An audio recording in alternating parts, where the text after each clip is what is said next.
มาสิจักเก่ากำเมืองเอกสถิตาข่าวพระแดงผ้าพ้นแห่บังไฟมารวมคิดเห็นความพะไม่นองอำค้าแก้วไอเคยได้สั่งพี่ไว้บังไฟขึ้นเดห่วมกันแนมเบิ่งทางไฟนั่นกะเป็นหมู่เมืองหงกับเมืองท้องแต่งเกวียนบังไฟเอเสียงเหียนเท้าตีกองมาตุ่มเตือน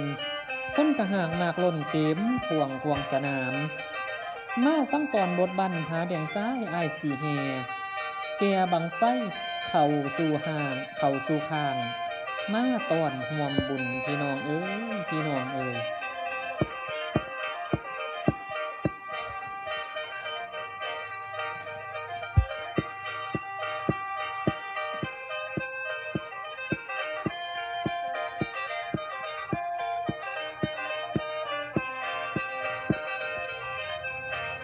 เอาฮานี่มาจากเก้ากำเมืองไงผาโพงองค์นั้นเด้อองค์พระยาผาแดงพำเสียหน้าพ่อมาหอมหุ่มบังไฟเฮนี่ก็ตั้งแต่เศร้าสากลวดใส่ไล่แล้วจังไงบอกไฟมืนเรางามขึ้นเทียมเขียนแต่งดีดาไว้ในวันนี้ดีทีใจฝ่าซองขมุงของตีกองกันเฮี้ยงทางนี้เฮี้ยงทางนั้นทางนั้นหางมัดติดเราเอาน้ำลองปองหูจนแล้วเสียงเสียวเบาเขาติดในกูฟังดูลูกก่อยเสียงน้อยลูกกลางเสียงลูกนางกระจังว่าเป็นเสียงน้อยเสียงวีเสียงร้อยเสียงวีเสียงร้อยหอยกับลูกโอ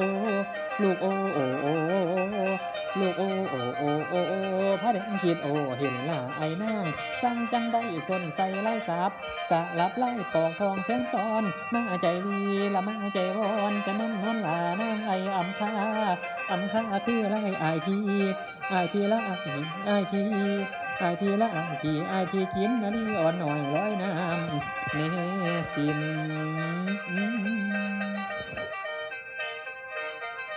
เท้าเลยผินไปเห็นแล้วกระดาษสีสลับสอดหลอดกับลายจริงการเป็นนางน้อยเทพอยู่ดามีเทวามาล้อมคือต้นสายพาแดงพีกอดนาลีอ่อนหน่อยคือลาเจ้าไอคำไล่กันของสอดคำพัวดอกพังพวยคือดังป่วยมาลานั่งได้เคยถวายอายบุตรสบงสลับล้วนสีนวลอยู่เสื่องหยาบกาบก้านปูดอกน้อยตาอ้อยเสียบใส่ผมและคิดเห็นข้าล้มเบานำนงนางแก้วโอ้ไอไล่บังไฟพี่กะเอพอปานเหลืองเม่นหักเฮาน้านงนาง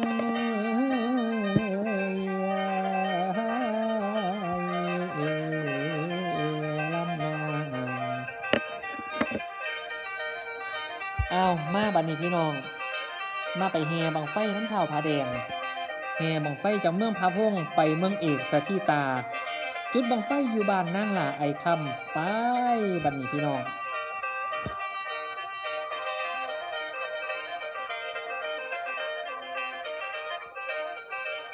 โอ้ฮาโอโอ้ฮาโอโอ้ฮาโอละฮาโอฮาโอโฮมาละเด้อมาละเด้อมาละเด้อบังไฟหนักหมื่นเสียงคืนบังไฟหาแดงสิมาแข่งขอฝ่าขอฝนเป็นมงคลบ่ได้อดอยากบ่ลำบากเฮ็ดให้ใส่หนาจังบูซาละพญาแทนเฒ่าฝนอังเอาตกหล่นลงมาเขาอยู่หน้าป่าได้ลงบ่อนบ่เดือดหอนเฮ็ดอยู่เฮ็ดกินบ่มีชิ้นอันใดจากอย่างฟอนไหนย่างฟอนไหนย่างฟอนไหนย่างนี่ทางละเอวกะหอนเบิ่งบาดย้อนถือทาลีลามาแต่งบังไฟมือหืนผาแดงเสื่อนทั้งมวนทั้งฟอน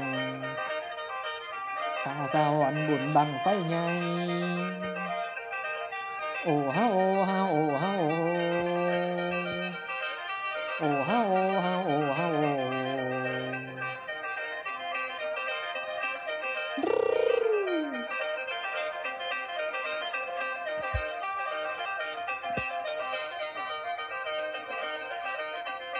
ตอนนี้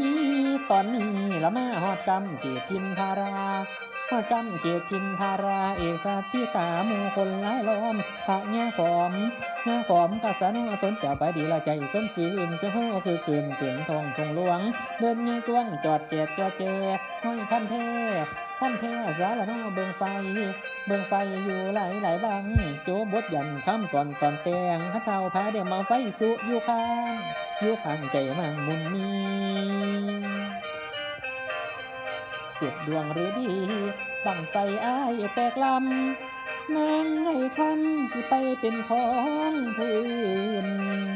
หาแดงเจ็บสวงแทบล้มทั้งยืนคนหูวินแต่อ้ายมันปวดใจร้ายอ้ายคำอ้ายนี่สิขอสัญญาใจปรารถนาหากเจ้าบ่มีมือหมายแม้นว่าบังไฟสิหมดมาลายแต่ใจอ้ายก็สิเอาเจ้ามาครอง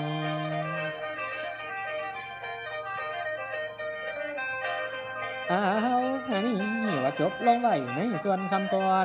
ผาแดงแข่งไฟข้าวนั้นตกบทบั่นพังขี้หอกดอนละว่าตอนหน้าพุ่นยังกวงกว่าลาง